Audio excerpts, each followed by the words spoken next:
அதிசயங்கள் செய்கிறவர் நம் அருகில் இருக்கிறார்.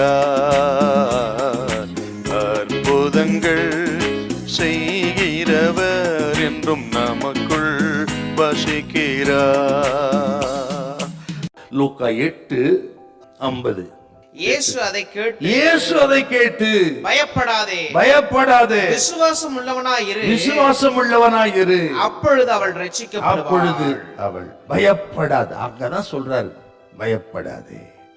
ஏன்னா அவள் விசுவாசத்தை திடப்படுத்துவதற்கு கர்த்தர் சொன்ன வார்த்தைங்க.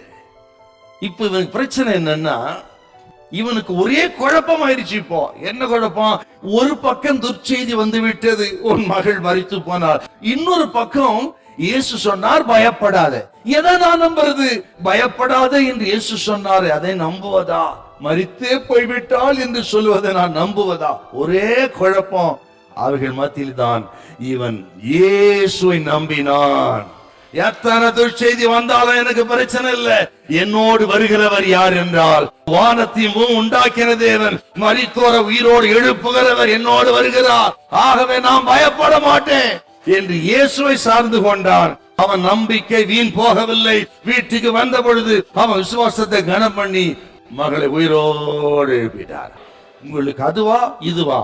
எதை செய்யணும்? என்ன நடக்கும்? அவன் சொல்றது கேட்கறதா, இவன் சொல்றது கேட்கறதா, சூழ்நிலை பார்க்கறதா, ஐயோ என்ன செய்யும் என்று கலங்கி வந்திருந்தால் கர்த்தர் இன்னைக்கு சொல்ற ஒரே ஒரு வாசல் தான், ஆண்டவரை மட்டும் நம்புங்கள், இயேசுவை மட்டும் நம்புங்கள், அங்கே அற்புதம் நடக்கும்.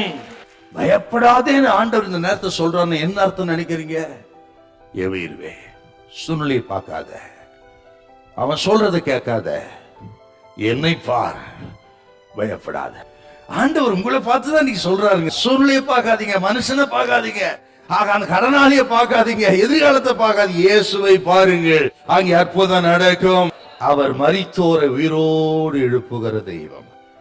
ஆண்டவரை நீங்கள் பின்பற்றும் பொழுது இப்படிப்பட்ட துர்ச்செய்திகள் வரலாம், சூழ்நிலைகள் மாறக்கூட செய்யும்.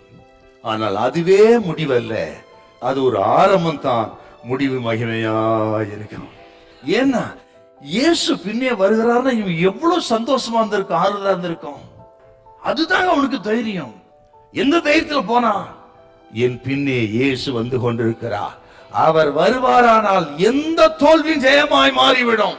அவனுக்கு அப்படின்னா, அவர் ரத்தத்தால் மீட்கப்பட்ட ஜனமே, உன் பின்னே அவர் வந்து கொண்டிருக்கிறார், உனக்கு முன்னே இயேசு போகிறார். பயப்படாதிருங்கள், இருள் விலகும், வெளிச்சம் உண்டாகும், அற்புதம் நடக்கும். அழைத்தவர் உண்மையுள்ளவர், நீங்கள் வெட்கப்பட்டு போக விட மாட்டார். உங்கள் பின்னே இயேசு வருகிறார். ஹல்லேலூயா, ஹல்லேலூயா.